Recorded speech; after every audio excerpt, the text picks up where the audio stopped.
Hello, welcome, नमस्ते, आदाब, सत श्री अकाल और जय जवान जय किसान। मैं वीके सिंह आपका बहुत बहुत स्वागत करता हूं द जोरावर क्लासेस में। तो बच्चों, आज है सोमवार। सोमवार है। तारीख हो गई 7/12/2020। आज भी पेपर पढ़ा सुबह तो पता लगा कि 8 तारीख को 8 यानी कि कल भारत बंद है। तो आप थोड़ा ध्यान रखना, बाहर बाहर निकलना नहीं, थोड़ा अपना ध्यान रखना, अपने परिवार का ध्यान रखना। चलिए शुरू करते हैं। आज का जो हमारा समाहार है उसमें देखते हैं पहला प्रश्न क्या है। ठीक है, चलिए शुरू कर दे।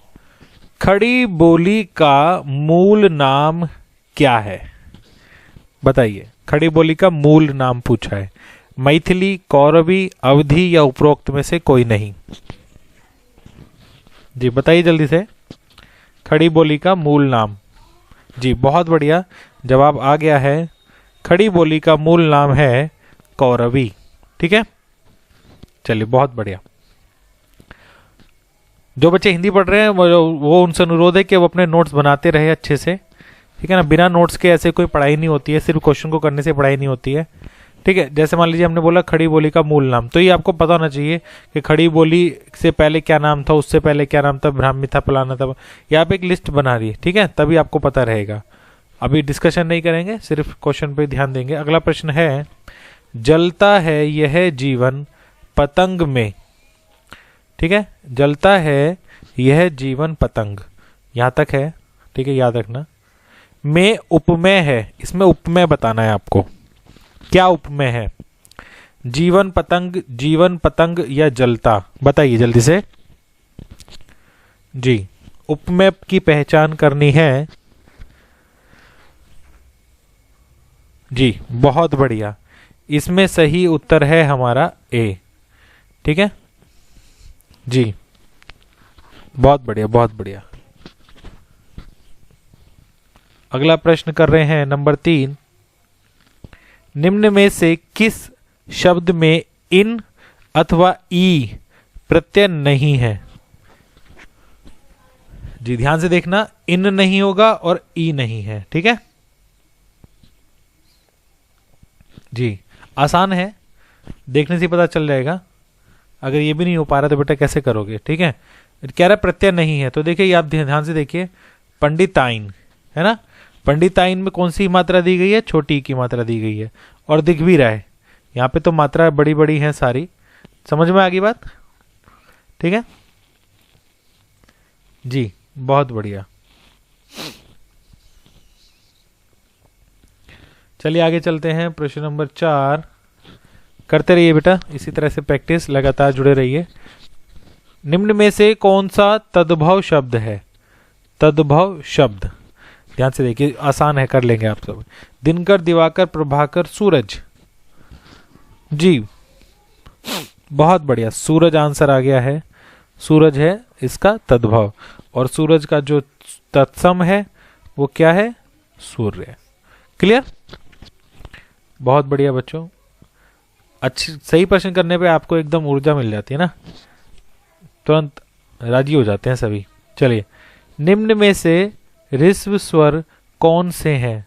बताइए, ऋस्व स्वर की पहचान करनी है आपको। जी बताइए जल्दी से।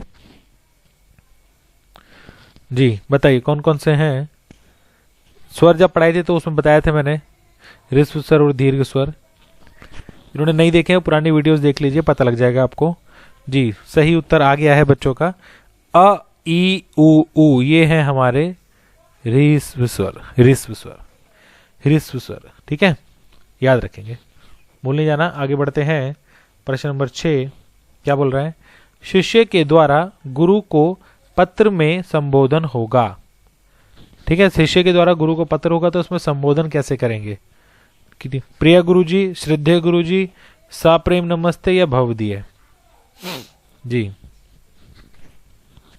बहुत बढ़िया बहुत बढ़िया। देखिए यहाँ पे थोड़े 2-3 उत्तर आ रहे हैं यहाँ पे, यानी कि आप समझ नहीं पाए ना बेटा। आप अपने गुरु को लिखेंगे तो गुरु को लिखेंगे तो प्रिय तो होगा ही नहीं। ठीक है ना, समझ रहे हैं मेरी बात? आदरणीय हो सकता है या श्रद्धेय, याद रखना। ठीक है, अब आदरणीय जैसा शब्द तो है नहीं, तो इसीलिए यहाँ पे श्रद्धेय, परम श्रद्धेय है ना। किसी का भी नाम जब लेंगे आपसे बड़े का तो उसको इस तरह से हम संबोधन करते हैं। प्रश्न नंबर 7, श वर्ण है, क्या है श? जो वर्ण है वो कैसा है? दंत्य, तालव्य, मूर्धन्य या कंठ है? जी बताइए फटाफट से। जी श से षटकोण। आप इसको बोलेंगे तब भी आपको समझ में आ जाएगा, पर अगर आप सही बोल पाएंगे तभी इसको समझ में आएगा। जी सही उत्तर है मूर्धन्य, याद रखना, जिसमें जो आपकी मूर्धा है अर्थात जो जीभ है वो थोड़ी सी मुड़ जाए, ठीक है, ऊपर की तरफ हो जाए, ठीक है। चलिए प्रश्न नंबर 8, जी बताइए, निम्न शब्द युग्म के विकल्पों में से सही अर्थ भेद का चयन कीजिए। टुक टुक एक शब्द है, ठीक है ना, इसका अर्थ भेद बताना है, सही अर्थ भेद टुक टुक का। जी बहुत बढ़िया, बहुत बढ़िया। जी कंफ्यूजन सा लग रहे हैं कुछ बच्चे, पर सही उत्तर कुछ बच्चों ने दे दिया, बहुत बहुत बढ़िया। आंसर नंबर ए, थोड़ा टुकड़ा।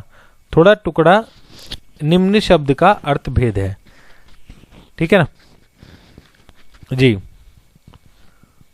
टुकड़े के बारे में ही कहेंगे पर थोड़ा, ठीक है जी, बहुत बढ़िया। प्रश्न नंबर 9, कल्पद्रुम किसका पर्यायवाची शब्द है? अब देखिए कल्पद्रुम आपने सुना होगा तो आप तुरंत उसको बता सकते हैं, ठीक है ना। कल्पद्रुम, देखिए कुछ बच्चे कल्प वृक्ष में पहुंच गए, नहीं, कल्पद्रुम जो, हाँ जी देखिए जो हम कैसे याद बताऊं आपको, चलिए बताता हूं एक लाइन से, कि जैसे जो भी ये हिंदू जो धर्म ग्रंथ हैं उसमें एक पेड़ के बारे में बहुत बताया जाता है, ठीक है ना।